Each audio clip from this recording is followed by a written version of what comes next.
Assalamualaikum warahmatullahi wabarakatuh. Halo anak-anak ibu, kita berjumpa kembali pada pembelajaran tematik di kelas 6. Anak-anak ibu, kita masuk di tema 3, tokoh dan penemuan. Subtema 3, ayo menjadi penemu, pembelajaran 1, 2, dan 3. Ayo anak-anak, siapkan bukunya dan kita belajar bersama.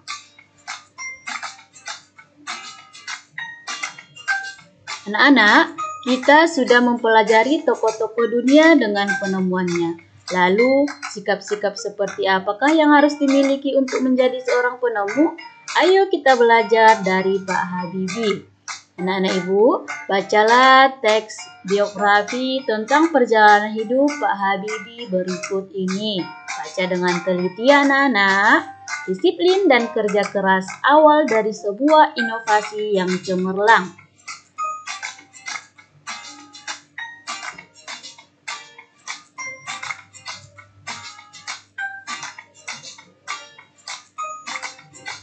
Anak-anak ibu, setelah kita membaca teks tadi, sekarang ayo kita jawab pertanyaan berikut.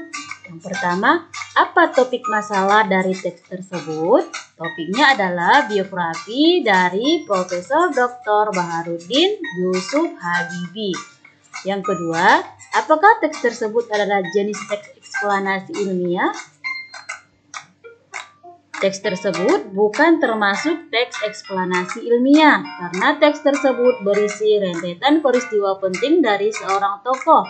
Hal ini ditunjukkan pada paragraf kedua sampai ke-6 yang berisi cerita masa kecil B.J. Habibie hingga menjadi Bapak Teknologi Indonesia. Pertanyaan ketiga, apa pesan yang ingin disampaikan penulis melalui teks tersebut anak-anak? Pesan yang ingin disampaikan yaitu kunci sukses dari Pak Habibie adalah disiplin, semangat yang tinggi, dan kerja keras. Berikutnya, anak-anak ibu, di pembelajaran sebelumnya kita sudah membaca teks yang berjudul Pensil si Kecil yang Amat Penting. Dalam teks tersebut, ada beberapa kata yang bercetak miring ya anak-anak. Kata yang bercetak miring itu merupakan kata non-baku.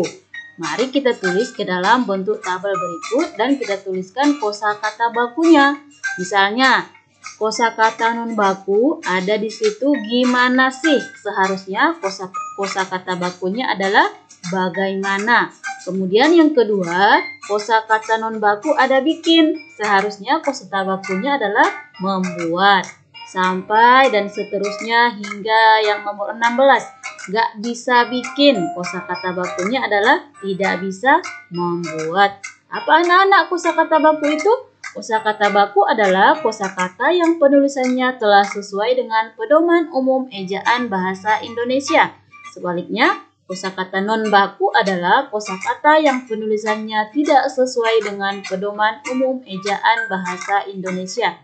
Kosakata baku wajib digunakan dalam tulisan atau percakapan pada acara-acara formal.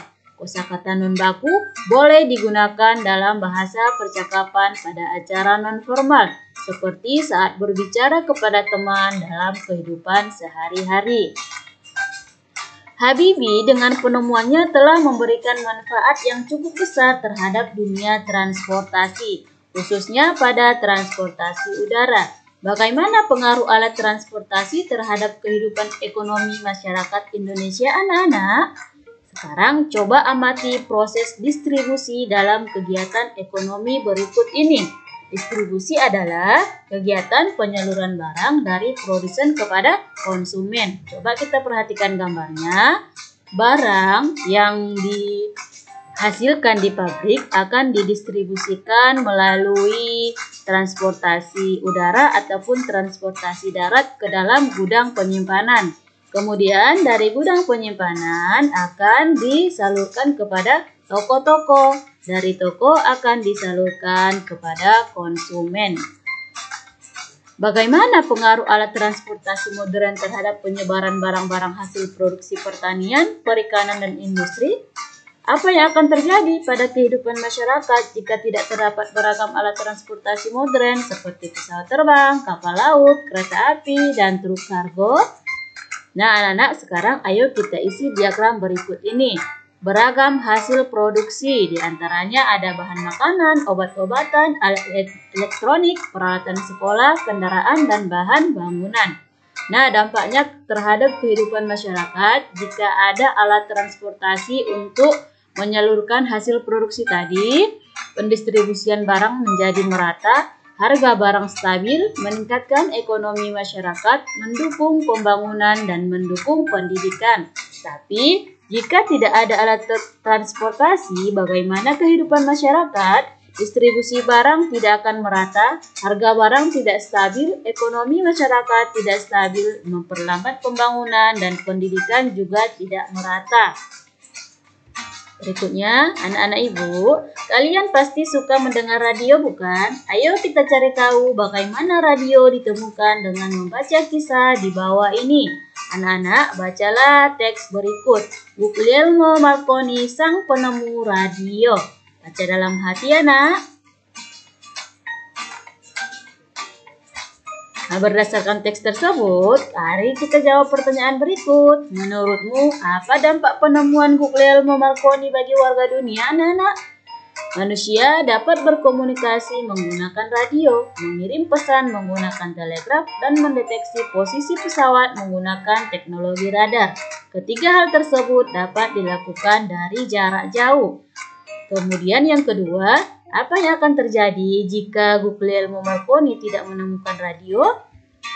Zaman dulu, manusia tidak akan bisa berkomunikasi jarak jauh, menyebarkan informasi, dan mendengarkan lagu lewat radio. Jadi anak-anak yang menemukan radio adalah si Guglielmo Marconi. Nah anak-anak, pernahkah kalian mendengarkan radio? Biasanya, apa yang kalian dengarkan melalui radio anak-anak?